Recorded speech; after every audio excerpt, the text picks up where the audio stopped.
I slowly opened my eyes. My head was swimming in a dull pain surrounding my throat. I was thirsty. That was the first thing I noticed. I licked my dry lips as my surroundings faded into focus. My body ached and I realized it was because I was tightly bound to a metal chair in the middle of an empty room.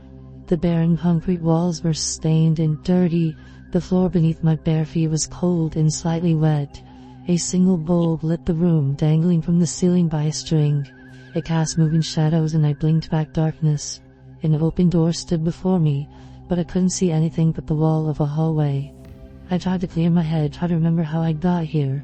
I squeezed my eyes shut and forced myself not to panic. I slowed my breathing and focused my thoughts, desperately trying to summon some kind of recollection of why I was here. I couldn't remember anything. I opened my eyes and exhaled, my parched throat throbbing. I could hear sound echoing off the hallway walls outside the door. Screaming, clanging, howling, all very distant, but that did nothing to help calm my nerves. "Hello," I cried, the word tearing at my vocal cords. I felt my chest itch in pain, but I cleared my throat and yelled again. "Is anyone there? Hello?" The dark hallway remained silent except for the constant echoes. I shut my mouth and tried to wiggle free from my bindings, but the rope was knotted impossibly tight. I fought back against my imagination as it flooded my mind with horrific scenarios of what awaited me. If I could only remember. Suddenly footsteps erupted from outside the door, a rapid patter of small feet. My hopes rose and I trained my attention to the door, praying it was help. A young boy ran into the room dressed in a red onesie, complete with padded feet. Stretched over his face was a plastic devil mask. The eye holes revealed massive blue eyes that greeted me curiously. Taken back, I opened my mouth to speak, but that's when I noticed something was off. His eyes were huge, impossibly round and bulging from their sockets. His sent a shiver of unease down my spine, but I shook it off. This child might be able to free me. "Hey," I hissed urgently. "Hey kid, you get me out of here." The boy took a step closer, cocking his head, but remained silent. I rattled my bound arms against the chair. "Cut me free, please. I shouldn't be here. This is some kind of mistake." The boy eyed me behind the strange mask and stopped directly in front of me. He leaned in close and whispered, his voice like wet silk. "You did a bad thing." Confused, I shook my head. No, this is a mistake. I didn't do anything." The boy's enormous blue eyes suddenly filled with sadness. "Oh, you did a really, really bad thing." I shook my head violently. "No, I'm sorry. I don't remember. Just please get me out of this chair." Suddenly, before either of us could speak again, a man came charging into the room. He was overweight and dressed in overalls, his grizzled face twisted in seething anger. He was holding a sawed-off shotgun in his arms. "I didn't do anything," I cried as he advanced on us, my voice cracking. "I'm not supposed to be here." The big man ignored me and instead grabbed the kid and shoved him hard against the wall. The boy grunted as his back struck the concrete, and his eyes rose to meet the grizzled man's. Wordlessly, the man raised his shotgun, placed it against the boy's forehead, and blew his head off. Chunks of bore splattered to the wall as shock sludged me in the stomach like an iron fist. My eyes rang, and time seemed to slow as I watched in horror as the headless body crumpled to the ground. My breath rushed back into my lungs and time seemed to readjust. "Jesus fucking Christ," I screamed, strained against the ropes, my eyes bulging in horrific shock. "What the fuck?" The man ignored my screams as he bent down and picked up the boy. He slung the ruined corpse over his shoulder and walked out his doorway. Suddenly the hallway erupted with malicious laughter, a chorus of voices all howling in glee. I shut my eyes, the noise deafening, and absolute terror filled my every pore. After a few minutes the laughter faded and I cautiously opened my eyes, unable to believe what I had just witnessed. "Hello." I jumped as I realized I was another man standing before me. He was dressed in a simple white button-down shirt and jeans. His brown hair was cut short and he appeared to be in his early 30s. His green eyes were dull and lifeless, his full lips pulled down at the corners. "What is going on? Where am I?" I cried, new fear pooling in my stomach like hot blood. The man crossed his arms. "So, you're the new one, huh?" He shook his head. "You people disgust me." Questions bubbled on my lips, but he waved them off with the sharp chop of his hand, slicing the air and demanding my silence. He ran his tongue over his teeth, sneering. You look like you've already seen some of the horrors this place holds, huh? Yes. I can tell by the look in your eyes. You're terrified. You've seen something, haven't you? Doesn't seem all that bad now, does it, looking back? You've been here 5 minutes and already shit in your pants. Where am I gasped, unable to hold back any longer. What do you people want? The man crossed his arms behind his back. How about you want to get out of here, don't you? I bet you'd like to go back to your home, your family, everything. Please, I interrupted.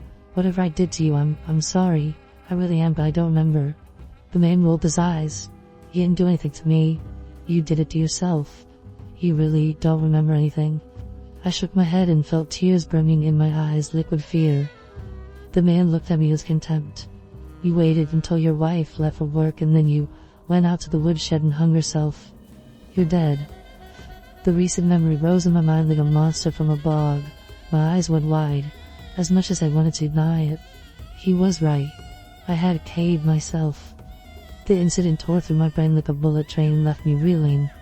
I'm Danny, by the way, the man cited, ignoring the shocked look on my face. And I'm number 2 here. I run the orientation process. I'm gonna make this quick because I'm tired of repeating this fucking thing to you pathetic S-words. You get one question before I begin. He stared down at me, and I scrambled to organize my thoughts into something cohesive. That was all horrifying. Why had I caved myself? I fought against the fog, and panic in the midst of confusion slowly began to lift. I just lost my job. Yes, that was a start. I squeezed my eyes shut and forced more of the memory to merge. I lost my job, and I was about to lose the house, my wife, Tess. She found out and was going to leave me.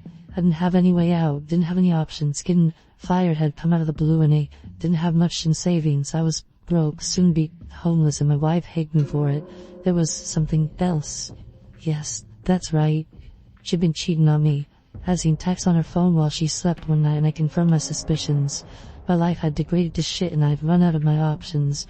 Humiliated and ashamed, I'd decided death was my only option. Hey fucker, do you have any question or not? Danny said, snapping his fingers in front of my face.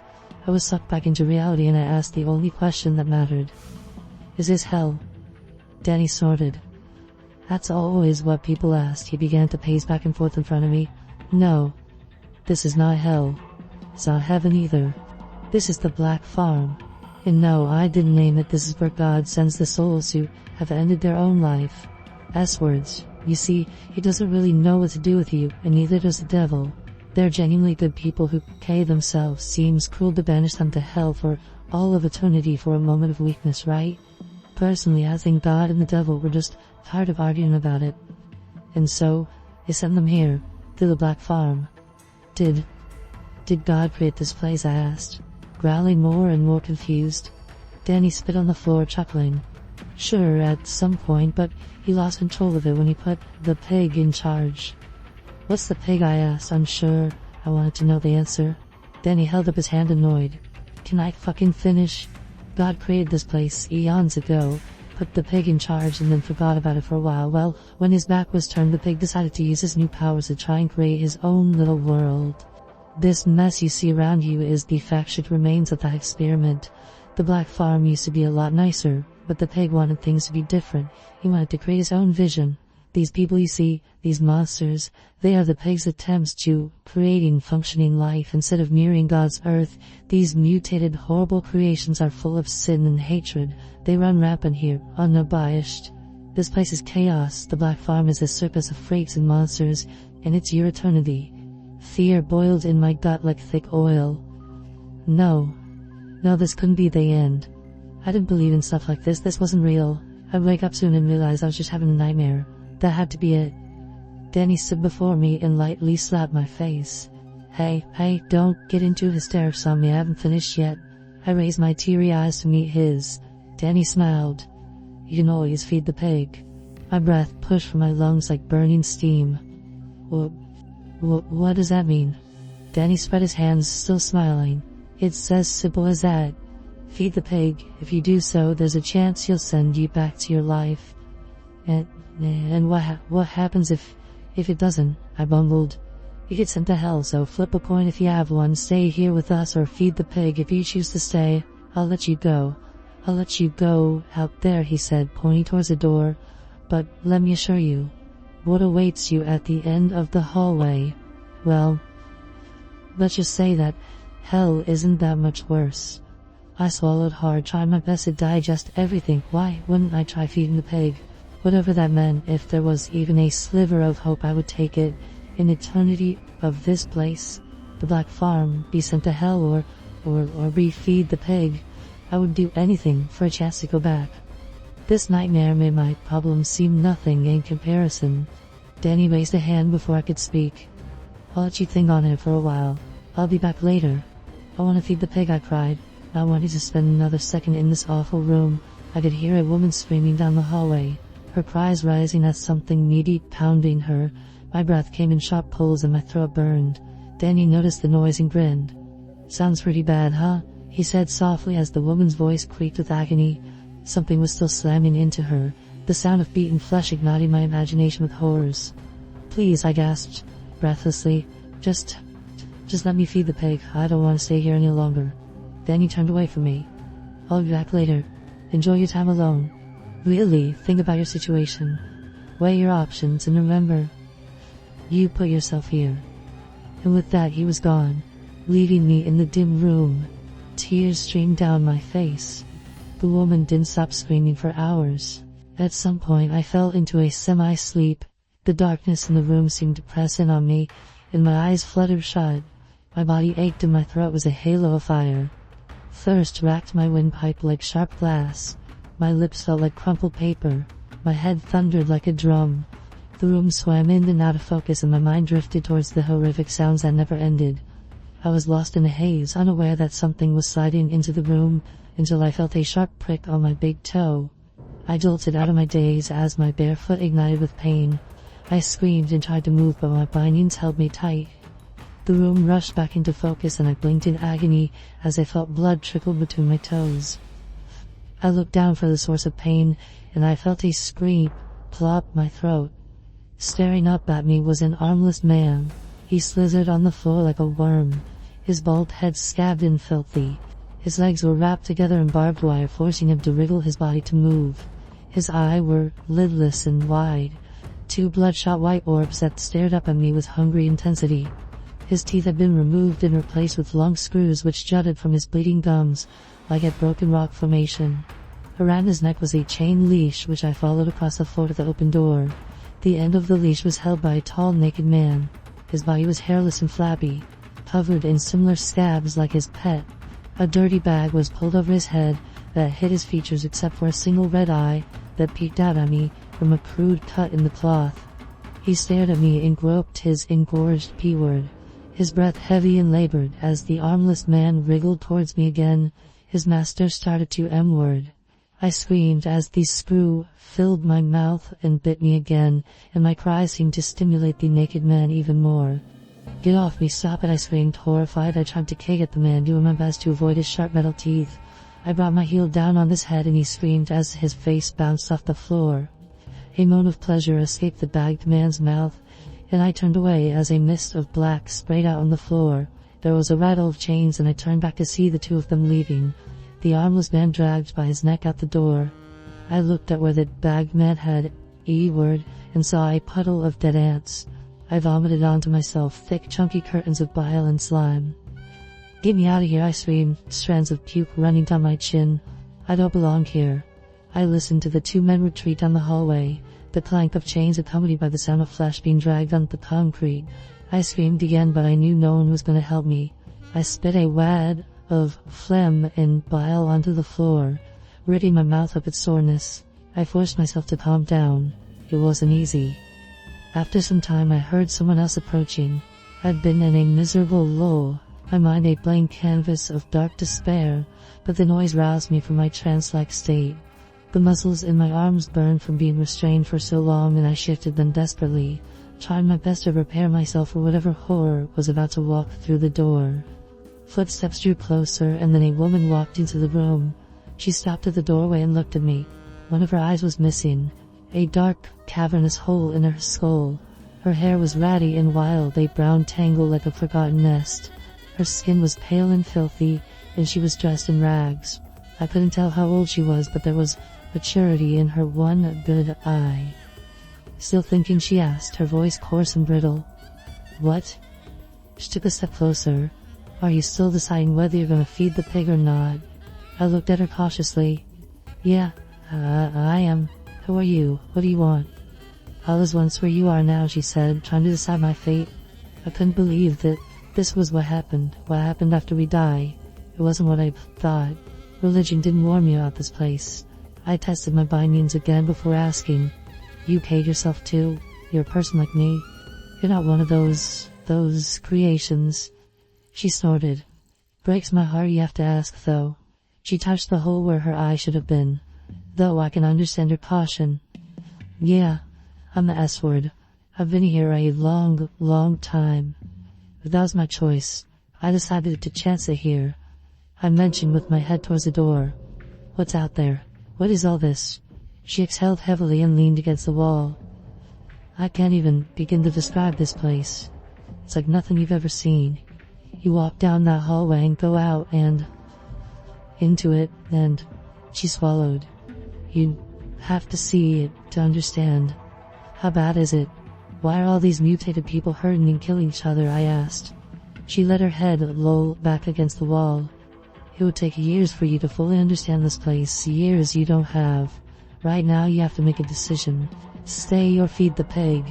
They tell me hell is worse than here, but it can't be by much. Monsters and S-words roam the Black Farm, killing, R-wording, brutalizing, and then you wake up and wonder how long you can survive before something else kills you. It's an endless cycle.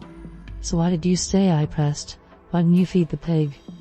I don't even know what that means, but I'll do any more a chance to go back. I can't stay here. I just can't. She smiled sadly at me. Why? Why did I choose this? It's simple, really. I'm a coward. I was a coward when I was alive, and I'm a coward in death. When it came down to it, when the moment presented itself, I chose to stay here. I didn't know what waited me outside. It boiled down to a simple choice fueled by my own fear. What is the pig? What does it do to you? I pressed. She suddenly turned to go. I'm afraid that's for you to find out, but let me warn you. Think hard before you make a decision. Sometimes suffering through your fear is better than suffering for eternity. Be brave. What do? I yelled, shaking in my chair as she walked out the door. She paused and took one last look over her shoulder. Her eyes darted around and she dropped her voice to whisper. Feed the pig. And with that she was gone. I sat in silence once again. My mind was spinning, desperately churning over all my options. I still couldn't fully understand the situation I was in. It was too much, too overwhelming. The other side of death wasn't supposed to be like this. I didn't know what I had expected, but it wasn't this nightmare. Questions crashed over my mind like cold waves onto a sinking ship. How was I supposed to make a choice when I didn't even know what my actions entailed? This place, the Black Farm, I couldn't stay here, but what if I went to hell? What if I didn't get sent back? I'd be out of the fire and into the frying pan. My existence would forever be damned to an unending misery. Here there were people like me, S-words. It wasn't all monsters and mutilated murderers. Maybe I could hole up somewhere with them, try to scrape together a passable existence. Surely that would be better than getting sent to hell. No, this wasn't to be how I spend my eternity. I refused to let it be. If there was even the slightest sliver of hope, I would take it. I didn't want to wonder what could have been. I didn't want to be tormented by doubt. I would feed the pig and accept whatever fate chose for me. When I boiled it down, there was only one option left. I would feed the pig. Hey, hello Danny, I yelled, rattling in my chair. I made my decision, Danny. After a couple seconds I heard footsteps echo down the hall towards me. Danny walked through the doorway, so annoyed look on his face.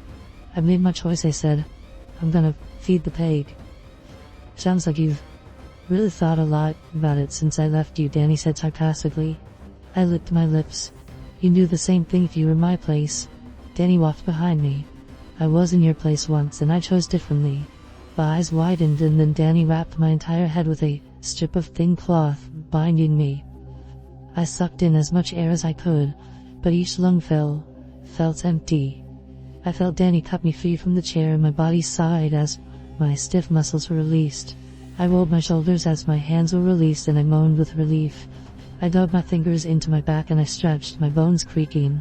"Keep your blindfold on and follow me," Danny said, pulling me up.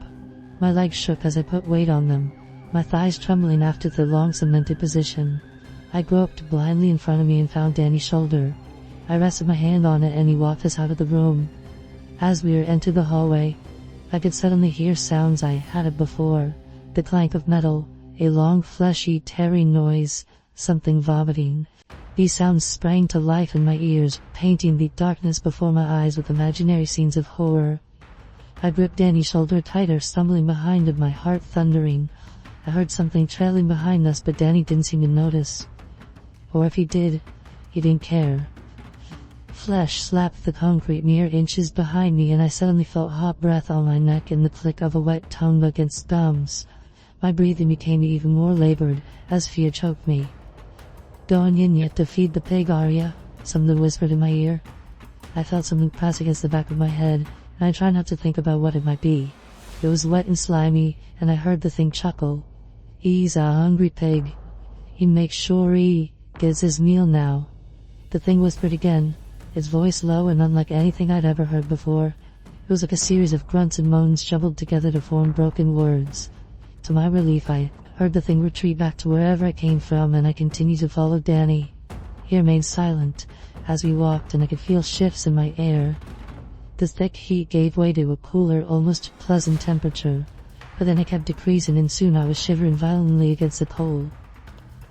I couldn't see anything, but I felt a breeze on my face, like we were outside. I didn't hear Danny open any doors, but nothing about this place was natural. It was like reality blurred and bled into itself, like reels of film melting together. Teeth chattering, I was suddenly blasted with intense heat, and I gasped. My feet tripped over themselves as the train changed, and I was suddenly walking on what felt like warm iron. My ears were filled with the sound of blazing furnaces and the clash of working machinery. I couldn't see it, but I felt like there was a vast open expanse overhead. I smelled ash and tasted dirt on my tongue, sweat already forming along my spine. Suddenly I crashed into Danny as he came to a halt. I backed up a few places, quickly, and muttered my apologies. I could hear movement in front of us, a rustle of chains and an old clicking sound on the metal floor. Something else too. Something snorting. And then this room filled with a deafening sound of an immense pig squealing. I covered my ears, head splitting at the high-pitched wail. I grit my teeth as the noise echoed off the metal and faded into a series of snorts and grunts. It sounded absolutely enormous. "I brought another one," Danny announced, a slight tinge of respect lining his voice. "He wants to feed the pig." I waited, expecting to hear some answer, the cloth around my eyes sealing my sight to darkness. I realized my knees were shaking and my back was coated in sweat. I was terrified. "If that is what you wish," Danny said, and I felt him bow under my hand. Apparently some unseen conversation had just happened, and Danny took my wrist and pushed me forward. "Approach the pig," he instructed. My whole body trembled and my knees locked in place. Robbed from sight, I raised my hand, trying to get my bearings. The heat and ash filled my head with nausea. I felt like I was going to throw up, my stomach rolling like a dead sea. I didn't know where I was or what horror lay before me. I felt lost and tiny, a fresh splash of tears dripping from my eyes and soaking into the cloth around my face. But please," I begged. Let me see what's happening." Danny was suddenly behind me, pushing me forward. He guided my hands towards something as we stepped together in unison. Even with the cloth around my face, I could see a giant mass of towering darkness before me. It was a spot of black on an already darkened canvas. As we walked forward, I was suddenly assaulted by a horrendous smell, and I gagged, turning away. Danny's grip tightened and forced me to continue. I could sense something just in front of me, a living, shifting mass of flesh. The smell increased to be a wretched level, and I gagged again. Then hot air was being blown on my face, a blast of heat that came in repeated short bursts. I vomited into the cloth, the source of the smell stemming from the hot air. I choked as the bile gushed over the fabric, soaking it and momentarily cutting off my oxygen. Danny slapped my hands again, and I took a few seconds to steady my breathing again. I was openly crying now, fear and misery collapsing my willpower. The wet cloth stunk as I sucked in soggy breaths. My own stomach acid coated my skin, and I begged for all of this to be over. And then something squealed directly in front of me. I felt my bladder go, I was saying before, the pig. It was the source of darkness in my obscured vision, a fat, titanic creature that filled my senses with every breath it blew into my face. Danny raised my hands and suddenly I was touching the pig's snout. I recoiled immediately, but Danny forced my hands back. Its fur was stiff and brittle, and as my shaking hands explored up its nose, the size of the animal became clear to me. It was gigantic and had weighed over a ton. Its flesh wiggled under my sweating hands, and it opened its mouth slightly. My fingers coiled around, teeth the size of kitchen knives, and I realized its mouth was absolutely carnivorous. The pig squealed again, and I heard its hoofs clack against the ground. It sounded like thunder rolling across an open field in the middle of summer. "Take this blindfold off, please," I begged, my legs turning to jelly. Danny had taken a few steps back and I heard reverence in his voice. "You don't want to do that." I jumped as the pig nudged me with its nose, the wet circle of flesh squishing against the length of my face. I shuddered away, raising my hands and omitting a cry of fear. "Feed the pig," Danny instructed. His voice like cold steel now. "You made your choice, now live with it. It's the only chance you have of going back. Or maybe the pig won't like how you taste and send you to hell. Only one way to find out." My eyes widened behind the vomit-soaked cloth. "Won't like how I taste?" Climb into its mouth. My bladder let go again and I felt warm piss run down my leg. No, you can't mean." Danny's voice hardened. "Climb into its mouth, and don't stop crawling forward until it's done with you." "But please," I begged, turning towards Danny's voice, reaching up blindly. "Please, there has to be some other way. Don't make me do this." I was a mess of snot and tears, my words bumbling from my mouth like a toddler. Danny stepped forward and spun me back to face the pig. "Do it. You made your choice. It will all be over soon. This is your only chance." I could feel the pig breathing over my face, its snout mere inches from mine. The smell and heat it emitted made me want to vomit again, but I held it back. This was insane. This wasn't happening. My mind spun and twisted in chaos and fear. There had to be some other way. I couldn't do this. I could not do this. Suddenly I remembered the words of the woman. "Sometimes suffering through your fear is better than suffering for eternity. Be brave." This was my only chance to get back to the world of the living. I had made such a terrible mistake in Kane myself. If I could go back and change my life, I wouldn't have to spend eternity here. I could change my ways and share a spot somewhere else. Somewhere away from the pig. But what if I decided to send me to hell? How much more suffering could I endure? I had to take a chance. "Please, God," I whispered, taking a step forward. "If you can hear me, please have mercy on me." My shaking hands reached out for the pig and I grasped its thick fur. I felt it slowly lower its head and open its mouth. It was waiting for me. Its thick, hot breath stinking in my nostrils. This was it. No turning back now. I slowly gripped its teeth and pulled myself forward into its jaws. Its head was at a downward angle, and so I immediately fell into my stomach at a 45-degree angle. Its wet tongue swished under me and I was shaking so hard I could barely breathe. Tears soaked my blindfold and my heart crunched against my ribs. I slowly reached forward and found another tooth to grab onto. Gritting my teeth, I pulled my body inward past my knees. The pig raised its head and now suddenly completely horizontal on its tongue. Saliva and mucus dripped around me and the heat was so intense I almost blacked out. My knees clacked against its front teeth as I pulled myself even deeper. Its inner cheeks pressed in around me, squeezing my body like a soaking, flushing coffin. Crying, terrified, I reached ahead of me and found more teeth. I pulled myself deeper into its mouth and I felt my feet slide past its lips. My whole body was coated in slime and I openly wept, grasping in the darkness for another tooth. And that's when the pig started to chew on me. I screamed in crushing agony as my body was compressed between its massive teeth. I heard my legs snap instantly and felt wet bone pop from my skin. I shook violently as my body spasmed in shock, a mangled twist of blood and pain. Its tongue shifted me in its mouth and I felt it bite down on my shoulder. My eyes bulged in their sockets as I howled, a hot pillar crunching down on my collarbone. I threw up violently, unable to control myself, the pain overwhelming. Keep crawling, screaming, bloodshot eyes rolling wildly. I reached forward with my good arm, wetly searching for another tooth. I gripped my teeth, blood squirting between them as my fingers wrapped around something solid. The pig bit down again, its tongue twisting my body so its molars could snap me on its knees. The pain brought darkness, but my howling screams forced my eyes to remain open. Jesus, make it stop, I bellowed, my trembling hands still gripping the tooth ahead of me. Please, make it fucking stop.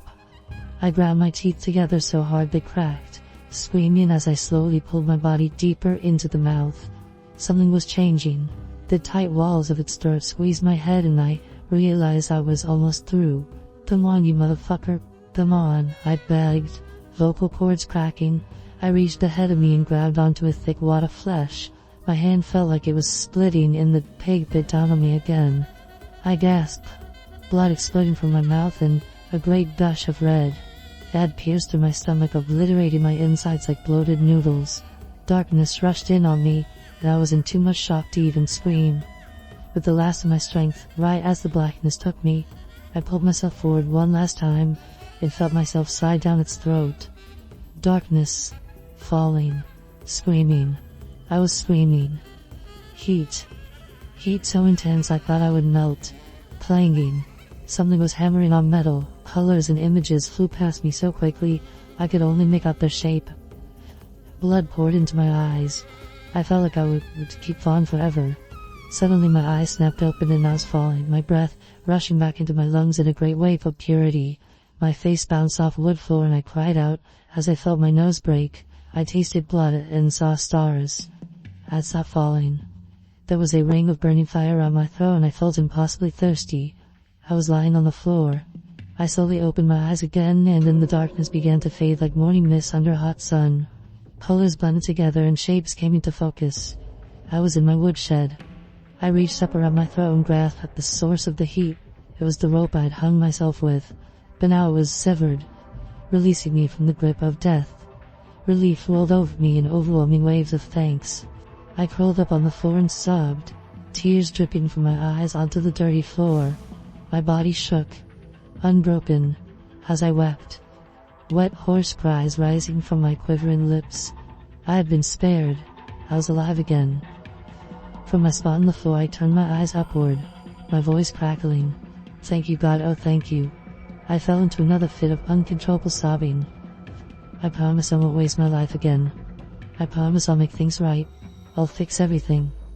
I don't know how long it was before I got up. Time seemed to stretch for eternity. My mind refused to rebuild. The horrors of what I had just witnessed, crushing me. But I knew I would do everything I could to make the most out of my life. I was going to live every day to the fullest. I would devote myself to helping others in dark times. I would reach out to as many S-words as they could and try to save them from what awaited on the other side. I didn't want anyone else to have to witness the horrors of S-word.